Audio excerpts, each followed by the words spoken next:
வணக்கம். துணை சப்ஸ்கிரைபர்களையும் எல்லா அன்பு உள்ளங்களையும் எனது நண்பர்களையும் அருக வருக என வரவேற்பதில் பெருமகிழ்ச்சி கொள்கிறேன். வக்ரதுண்ட மகாகாய சூரியகோடி சமப்பிரப அவிக்னம் குருமே தேவ சர்வகாரியேஷு சர்வதா. தென்னாட்டுடைய சிவனே போற்றி, என் நாட்டவர்க்கும் இறைவா போற்றி. நண்பர்களே, இந்த புத்தம் புதிய காணொளியில் உங்கள் அத்துணை பேரையும் சந்திப்பதில் மிக்க மகிழ்ச்சி கொள்கிறேன். இன்னைக்கு நம்ம பேச போற தலைப்பு ரொம்ப ரொம்ப மகத்துவம் வாய்ந்த தலைப்பு. இன்னைக்கு நம்ம பேச போறது ராசி மேஷ ராசி. கால புருஷனுடைய முதல் வீடு மேஷ ராசி, நம்பர் 1 ராசி அப்படின்னு சொன்னா அது மிக இல்லை. மேஷ ராசிக்கு 12 ராசிக்காரர்களுக்கும் ஆண்டவன் எழுதிய விதி இது என்ன? இறைவன் கொடுத்த வரம் என்ன? இறைவன் கொடுத்த பிரச்சனை என்ன? இதை ரெண்டுத்தையும் தான் அலசி ஆராய போறோம். அதற்கு என்ன பரிகாரம்? மொத்த மேஷராசியிலிருந்து மீனராசி வரைக்கும் ஆண்டவன் எழுதிய விதி ஒவ்வொரு ராசிக்காரர்களுக்கும் என்ன அப்படிங்கிறத பத்தி A to Z அலச போறோம். அதை பத்தி பார்ப்போம். மேஷம் விசேஷமான ராசி. கால புருஷனுடைய முதல் வீடு செவ்வாய், முருகப்பெருமான், ஜோதிடத்தை அகஸ்தியருக்கு கொடுத்த முருகப்பெருமான் மூலத்திரியோணம் அடையக்கூடிய வீடு. இந்த ராசியில அஸ்வினி, பரணி, கிருத்திகை, கேது, சுக்கிரன், சூரியனுடைய நட்சத்திரங்கள் வருது. மேஷ ராசி இப்ப இந்த வீடியோல என்னென்ன பார்க்க போறோம்? மேஷ ராசியுடைய குணாதிசயங்கள் என்ன? அவர்களுக்கு ஆண்டவன் எழுதிய விதிகள் என்ன? மேஷராசி அன்பர்களுடைய வாழ்க்கையில் தொடக்கம் முதல் முடிவு வரை என்னென்ன விஷயங்கள், இயற்கையில் கொடுக்கப்பட்ட வரங்கள், என்னென்ன விஷயங்கள் இயற்கையில் கொடுக்கப்பட்ட பிரச்சனைகள், இதை பத்தி தான் அலசி ஆராய்ந்து கடைசியா ஏதாவது குறைகள் இருக்கு இல்லையா, அந்த குறைகளுக்கு என்ன தீர்வு, அதை பத்தி பேச போறோம். இந்த வீடியோ ஃபார் ஷுவர் உங்களுடைய மேஷராசி அன்பர்களுடைய வாழ்க்கையில 100% மிகப்பெரிய பாசிட்டிவான சேஞ்சஸும், இது ஒரு பைபிள் மாதிரியோ இல்ல ஒரு பகவத்கீதை மாதிரியோ ஒரு போற்றக்கூடிய அளவிற்கு இந்த விஷயமானது உங்களோட வாழ்க்கையில மிகப்பெரிய நல்ல மாற்றங்களை கொண்டு வரும் அப்படிங்கிறதுல எல்லாரும் இதை கொஞ்சம் மாத்திங்க. இது ஒரு பகவத்கீதை மாறி உங்களுடைய வாழ்க்கையில மிகப்பெரிய மாற்றங்களை கொண்டு வரும் என்பதில் எல்லளவும் சந்தேகம் இல்லை. ஆக இன்றைக்கு இந்த வீடியோக்குள்ள போலாம் வாங்க. மேஷராசி, மேஷராசிக்காரர்களுக்கு என்னென்ன பிரச்சனைகள், மேஷராசிக்காரர்களுடைய குணாதிசயங்கள் என்ன? மேஷராசிக்காரர்களை பொறுத்த வரைக்கும் ஓய்வில்லாமல் உழைக்க வேண்டும் என்ற எண்ணம் உடையவர்கள் மேஷராசிக்காரர்கள். நீங்கள் ஒரு காரியத்தை எடுத்துக்கொண்டால் அந்த காரியத்தை சரிவர செய்து முடிக்கிறதுல உங்களுக்கு இணை என்பது நீங்க தான். பிடிவாத குணம் அப்படின்னா 12 ராசியில ஒலிம்பிக் கோல்ட் மெடல் அதுவும் உங்களுக்கு தான். இதை தவிர உங்களோட விதி என்ன?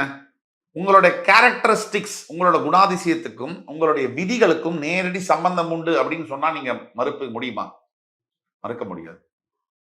மேஷராசியுடைய விதி என்னன்னா, முதல் விதி நட்பு பத்தி பேசுவோம். மேஷராசிக்கு 3ஆம் இடம் மிதுனம், அதற்கு அதிபதி புதன். உங்கள் ராசிநாதன் செவ்வாயும் புதனும் மிகுந்த பகைவர்கள். ஆகையினால 95% மேஷராசி என்பவர்களுக்கு சரியான நண்பர்கள், சரியான நட்பு அமைவதில்லை. இது உங்கள் விதி.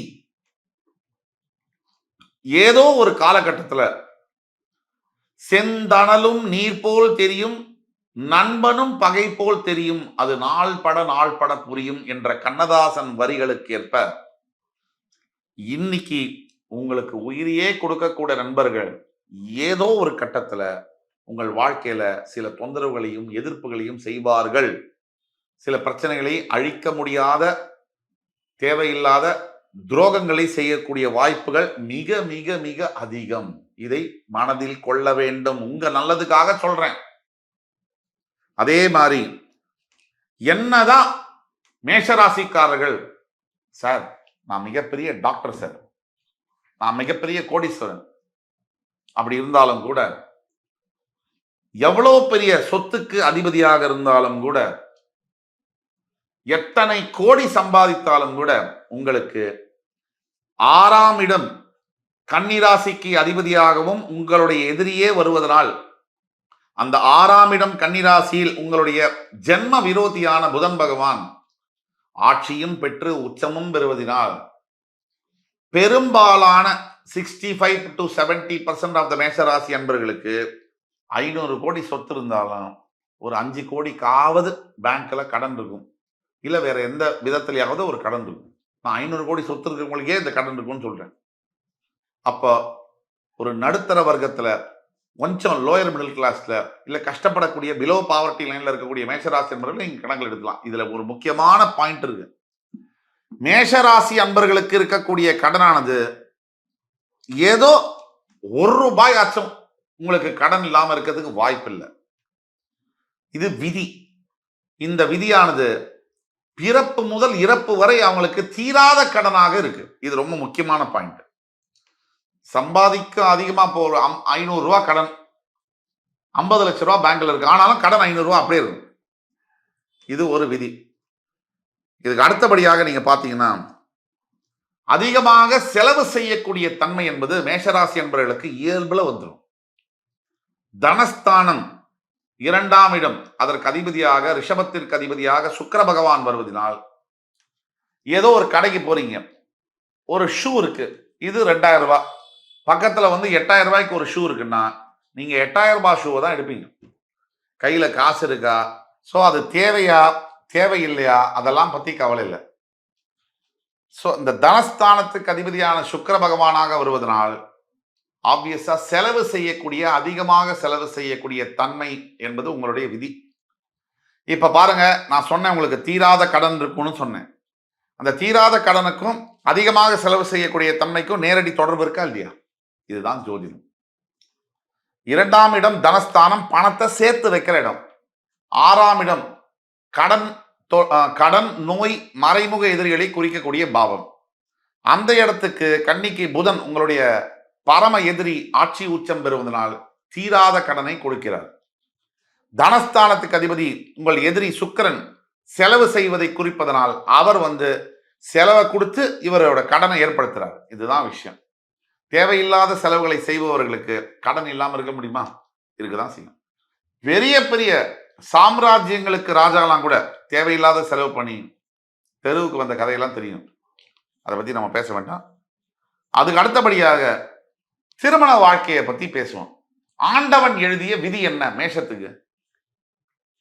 பெரும்பாலான சமயங்களில் மேஷராசி அன்பர்களுக்கு திருமண வாழ்க்கை சரியாக அமைவதில்லை.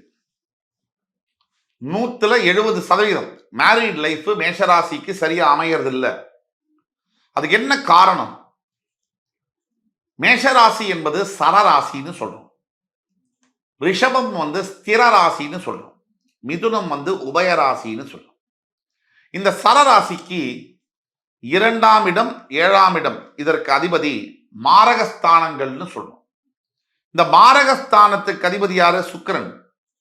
இந்த 2க்கும் 7க்கும் சுக்கிரன் அதிபதியாக வருகிறார். அவர் செவ்வாய்க்கு எதிரி கிரகம் ஆவார். இது ரொம்ப முக்கியமான பாயிண்ட். பெரும்பாலான மேஷராசி அன்பர்களுக்கு தான் ஆசைப்படுற மாதிரியான வாழ்க்கை துணை அமைவதில்லை, தன்னை புரிந்து கொள்ளக்கூடிய வாழ்க்கை துணை அமைவதில்லை அப்படின்னு நீங்க நினைப்பீங்க. உங்களை கல்யாணம் பண்ணவங்க என்ன நினைப்பாங்கன்னா, நீங்க ரொம்ப என்ன டாமினேட் பண்றீங்கன்னு அவங்க நினைப்பாங்க. நீங்க உங்களோட பார்ட்னரை, கணவனையோ மனைவியோ ரொம்ப டாமினேட் பண்றதாக அவங்க நினைப்பாங்க. மேஷராசிக்காரர்களே, உங்களுடைய ஹஸ்பண்டோ ஒய்ஃபோ ரிஷபத்திலேயோ துலா ராசிலேயோ பிறந்தாங்கன்னா அவங்க உங்களை பத்தி நினைக்கிறது, ரொம்ப என்ன டாமினேட் பண்றாரு, என்னை வந்து கண்ட்ரோல் பண்றாங்க, இயற்கையா என்னோட ஸ்பேஸ் கொடுக்கறது இல்ல, என் வாழ்க்கையை என்னால வாழ முடியலன்னு உங்க மேல கம்ப்ளைண்ட் சொல்லுவாங்க. இப்ப என்ன ஆகுது? நீங்க அவங்கள டாமினேட் பண்றீங்க அப்படிங்கிற விஷயமே உங்களுக்கு தெரியாது. நீங்க நினைப்பீங்க சொல்லவே இல்லை, நான் டாமினேட்டே பண்ணலன்னு சொல்லுவீங்க. ஆனா அவங்க நினைப்பாங்க, எல்லாத்துலயுமே பிடிவாத குணமா இருக்காரு, பிடிவாத குணமா இருக்கா அப்படின்னு சொல்லி உங்க மேல கம்ப்ளைண்ட் தூக்கி போடுவாங்க. இது ஒரு கருத்து வேறுபாடுக்கு முதல் காரணம். இதுக்கு அடுத்தபடியாக நீங்க மேஷராசிக்காரர்களுக்கு இன்னொரு விதி இருக்கு, ஆண்டவன் எழுதிய விதி. இப்ப நான் சொன்னேன், அஸ்வினி பரணி கிருத்திகை உங்க ராசியில் வரக்கூடிய நட்சத்திரங்கள். இந்த கேது சுக்கிரன் சூரிய நட்சத்திரங்கள். இதுல கேது பெரும்பாலான அளவிற்கு அஸ்வினியில பிறக்கக்கூடியவர்கள், அது சில பாதங்கள் இருக்கு. அஸ்வினி 1ஆம் பாதத்தில் பிறக்கக்கூடியவர்கள் நல்ல நிலையை அடைகிறார்கள் செகண்ட் ஹாஃப் ஆஃப் த லைஃப்ல. இந்த 2ஆம் பாதத்தில் பிறந்தவர்கள் நிறைய ஸ்ட்ரகிள் பண்ண வேண்டியதா இருக்கு. இந்த 3ஆம் பாதத்தில் பிறக்கிறவர்கள் தான் உச்சகட்ட வெற்றி, சக்சஸ் ஆகுது. இந்த 4ஆம் பாதத்தில் பிறக்கிறவர்கள் அவ்வளவு நல்ல வாழ்க்கை அவங்களுக்கு அமையறதில்லை. பரணியில பாத்தீங்கன்னா, பரணி நட்சத்திரத்துல யாரு பிறக்கிறாங்களோ தரணி ஆளுவார்கள் சொல்லுவாங்க. உண்மையில நிறைய பெரிய சொத்துள்ளவர்களுக்கு பரணி நட்சத்திரத்துல பிறக்கிறாங்க. அதுக்கு அடுத்தபடியாக வாரிசா பிறக்கிறாங்க, சொத்து உள்ளவர்களுக்கு, பணக்காரர்களுக்கு பிறக்கிறாங்க பரணி நட்சத்திரம். ரொம்ப ரேர் அக்கேஷன்ஸ்ல பரணி நட்சத்திரத்தில் பிறக்கக்கூடியவர்களுக்கு அப்பா அம்மா ரொம்ப கடுமையான ஏழையா இருந்தாலும் கூட ஒரு 35 வயசுக்கு மேல பரணி நட்சத்திரத்தில் பிறந்தவர்கள் தனக்கென வீடு நிலம் வாங்கக்கூடிய யோகம் கண்டிப்பாக வரும். கிருத்திகை நட்சத்திரத்தில் 1ஆம் பாதத்தில் பிறக்கிறவர்கள் கண்டிப்பாக அரசு மற்றும் அரசாங்கம் சார்ந்த பணிகள்ல உட்கார்றாங்க பெரும்பாலானவர்கள். இப்படிப்பட்ட விதிகள் மேஷராசிக்கு உண்டு.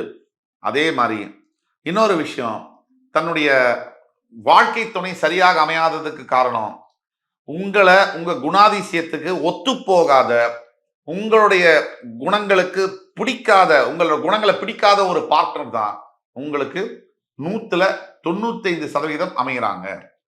அப்போ ஆட்டோமேட்டிக்கா திருமண வாழ்க்கை என்ன ஆகுது, பிரச்சனைக்குள்ளாகிறது. நீங்க சின்ன விஷயத்துக்கும் பெருசா ரியாக்ட் பண்ணுவீங்க, உங்களோட பார்ட்னர் பெரிய விஷயத்துக்கும் சின்னதா ரியாக்ட் பண்றதை உங்களுக்கு கடுப்பு இன்னும் ஏற்றும். இதுதான் மிகப்பெரிய ஒரு டிஃபரன்ஸ். இதுக்கு அடுத்தபடியாக மேஷராசியில் பிறந்த அத்துணை பேரும் எக்ஸ்ட்ரீம்லி ஹார்ட் ஒர்க் பண்ணியே ஆகணும். வேலையே இல்லைன்னா கூட நீங்க இழுத்து போட்டுட்டு எந்த வேலையாவது எடுத்து செய்யக்கூடியது உங்களோட விதி, நீங்க ஆண்டவன் எழுதிய விதி. இதற்கு அடுத்தபடியாக பார்த்தீங்கன்னா, முக்கியமான இன்னொரு விஷயம், மேஷராசியில் பிறந்த பல அன்பர்களுக்கு பிரதர் சிஸ்டர் ரிலேஷன்ஷிப் காத்து புடுங்கி விட்ட லாரி டயர் மாதிரி இருக்கு. ஏன்னா உங்களுடைய சகோதர சகோதரிகளை குறிக்கக்கூடிய 3ஆம் இடத்திற்கு உங்களுடைய எதிரி கிரகமான புதன் பகவான் ஆட்சி பெறுவதனால் மேஷராசி அன்பர்களுக்கு ஆண்டவன் எழுதிய விதி, சொந்த கூட பிறந்த அக்கா தங்கையினாலேயோ அண்ணா தம்பியினாலேயோ 10 பைசா பிரயோஜனம் இல்லைன்னு சொன்னா கூட பரவாயில்ல, தொல்லைகள் இருக்கு. இதுதான் மிகப்பெரிய விதி. இதுல எக்ஸப்ஷன், விதி விலக்குகள் இருக்கு. பெரும்பாலான மேஷராசி 75% ஆஃப் த மேஷராசி அன்பர்களுக்கு கூட பிறந்த பிரதர் சிஸ்டர்ஸ்னால 10 பைசா பிரயோஜனம் இல்லைங்கிறது மட்டும் இல்லாம அவங்களால மிகப்பெரிய தொல்லைகள், அச்சுறுத்தல்கள் கூட இருக்கு, த்ரெட்டு கூட இருக்கு. இது ஒரு பக்கம். இதே மாதிரி இன்னொரு நல்ல பாசிட்டிவான விஷயம் என்னன்னா, மேஷராசியில் பிறந்த அத்துணை 99% ஆஃப் த பீப்புளுக்கு அருமையான குழந்தைகள் பிறக்கிறார்கள். பிரகாசமான உங்க குழந்தைகளை ஒரு 500 குழந்தைங்க இருக்கு, தனியா உங்களோட குழந்தைங்களை நிக்க வச்சா தனியா தெரிவாங்க. நல்ல ஒரு பிரைட்டா, ஒரு கடவுளே கீழே இருந்து உங்களுக்கு பிறந்த மாதிரி அப்படி ஒரு உற்சாகமா அப்படியே ஃபேஸ் பார்த்தீங்கன்னா தகதகன் மின்ற மாதிரி இருக்கும். இந்த பாக்கியம் மேஷராசி அன்பர்களாகிய உங்களுக்கு இருக்கு. தனிப்பட்ட உங்கள் வாழ்க்கையில புத்திர பாக்கியம் இல்லைனாலோ இல்ல புத்திர பாக்கியத்தில் பிரச்சனை இருக்குன்னாலோ கீழே கொடுக்கப்பட்ட வாட்ஸ்அப் நம்பர்ல எங்களை நீங்க தொடர்பு கொள்ளலாம். நீங்க ஆன்லைன் பேமெண்ட் பண்ணி கன்சல்டேஷன் பண்றதுல நாங்க துல்லியமான ப்ரெடிக்ஷன்ஸை சொல்ல முடியும். அதே மாதிரி முக்கியமான இன்னொரு விஷயம், மேஷராசி என்பவர்களுக்கு ஆண்டவன் எழுதிய முக்கிய விதி என்னன்னா, உங்களுடைய வாழ்க்கை என்பது ஒரு லூப், ஒரு சர்க்கிள் மாதிரி, இந்த வட்டம் மாதிரி. அப்படியே ரொம்ப கஷ்டப்பட்டு ரொம்ப முயற்சி பண்ணி மெதுவா தொடர்ந்து ஒரு ஸ்டெப் பை ஸ்டெப்பா அப்படியே மேல உட்காரும் போது சட்டுன்னு ஆரம்பிச்ச இடத்துக்கு வந்துடும். இந்த ஒரு பேட்டர்ன் உங்களுடைய வாழ்க்கையில நீங்க பார்த்தே திருவீங்க. இதே மாதிரி எவ்வளவுதான் நான் ஹார்ட் ஒர்க் பண்ணிட்டேன், இந்த கேள்வி எழாத மேஷராசி அன்பர்கள் இருக்கவே முடியாது. நான் நிறைய ஹார்ட் ஒர்க் பண்ணிட்டேன், இவ்வளவு ஹார்ட் ஒர்க் பண்ணியும் எந்த ஒரு பலனுமே இல்லையே, எனக்கு எவ்வளவு வருத்தமா இருக்கு, இதை சொல்லாத மேஷராசி அன்பர்கள் இருக்கவே முடியாது. நிறைய ஹார்ட் ஒர்க் பண்ணிட்டேன், ஆனா எந்த பலனும் இல்லை. இது ஒரு $1 மில்லியன் கொஸ்டின். இதுக்கு எல்லாத்துக்கும் பதில் சொல்றோம். அதே மாதிரி முதல் ஒரு 25-30 வருஷம் ஓரளவுக்கு வாழ்க்கை சந்தோஷமா போனா கூட இந்த மேஷராசி அன்பர்களுக்கு 35 வயசுக்கு மேல படாத தொந்தரவு வருது. திடீர்னு எங்கிருந்தா வருமோ, இல்ல உங்க மனசுல மைண்ட் வாய்ஸ் என்னன்னா, எங்க இருந்தா இவனுங்கெல்லாம் வருவானுங்களோ, இந்த மாமனாரு, மாமியாரு, மச்சான், மச்சினி, நம்ம வாழ்க்கையை போட்டு கொலவனவே அத்தனை பேரும் கிளம்பி வந்துட்டாங்கன்னு நீங்க நினைக்காம இருக்க வாய்ப்பே இல்லை. அதே மாதிரி அஸ்வினி, பரணி, கிருத்திகை நட்சத்திரத்தை பத்தி நம்ம பேசணும். இவ்வளவு கஷ்டம், இத்தனை கஷ்டத்துக்கும் என்ன பரிகாரம்? இந்த பரிகாரம்னா என்ன? நம்ம ஊர்ல 195 பேருக்கு பரிகாரம்னு சொன்னாலே அலர்ஜி, இல்லைன்னா தவறான புரிதல். நான் பரிகாரம் பண்ணிட்டேன் சார். என்ன, எங்க வீட்டுல ஏதோ பூஜை செய்ய சொன்னாங்க, நான் பண்ணிட்டேன். அப்படியெல்லாம் பரிகாரம் பண்ண முடியாது. பரிகாரம் என்பது நீங்க வாயால தான் சாப்பிடணும்னா வாயால தான் சாப்பிடணும், சரியா? நீங்க காதாலையோ மூக்காலையோ சாப்பிட முடியாது. அந்த மாதிரி பரிகாரம் என்பது அதற்குன்னு ஒரு ப்ரொசீஜர் இருக்கு, அதுக்குன்னு ஒரு டைம் இருக்கு, நேர காலங்கள் இருக்கு, நாள் நட்சத்திரம்லாம் இருக்கு. சரியான உங்கள் நட்சத்திரத்துக்கு ஏதுவான நாளை பார்த்து என்ன பரிகாரம்னா, தினமும் நீங்க செய்ய வேண்டியது ஒரு பரிகாரம் இருக்கும். அது நித்திய கர்மான்னு சொல்றோம். உங்களுடைய ஜனன ஜாதகத்தில் இருக்கக்கூடிய ஜென்ம தோஷங்களுக்கு நீங்க செய்யக்கூடிய பரிகாரம் அது பிராப்த கர்மா. நீங்க ஒரு விஷயம் பிறக்கும் போதே ஒரு தோஷத்தோட இருக்கு, ஆண்டவன் எழுதிய விதி சிலதெல்லாம் சரியில்லைன்னு நம்ம பேசணும்.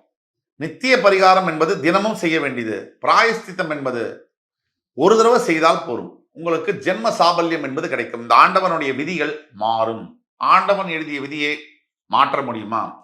கண்டிப்பாக முடியும். அதற்கு தான் பெரியவர்கள் தர்ம சாஸ்திரம் என்ற நூலை கொடுத்திருக்கிறார்கள். நீங்க என்ன செய்யணும்னா, நித்திய கர்மா, நித்திய பரிகாரமாக முருகப்பெருமானை அப்படியே பிடிச்சுக்கணும். ஸ்கந்த சஷ்டி கவசத்தை பிடிச்சுக்கணும்.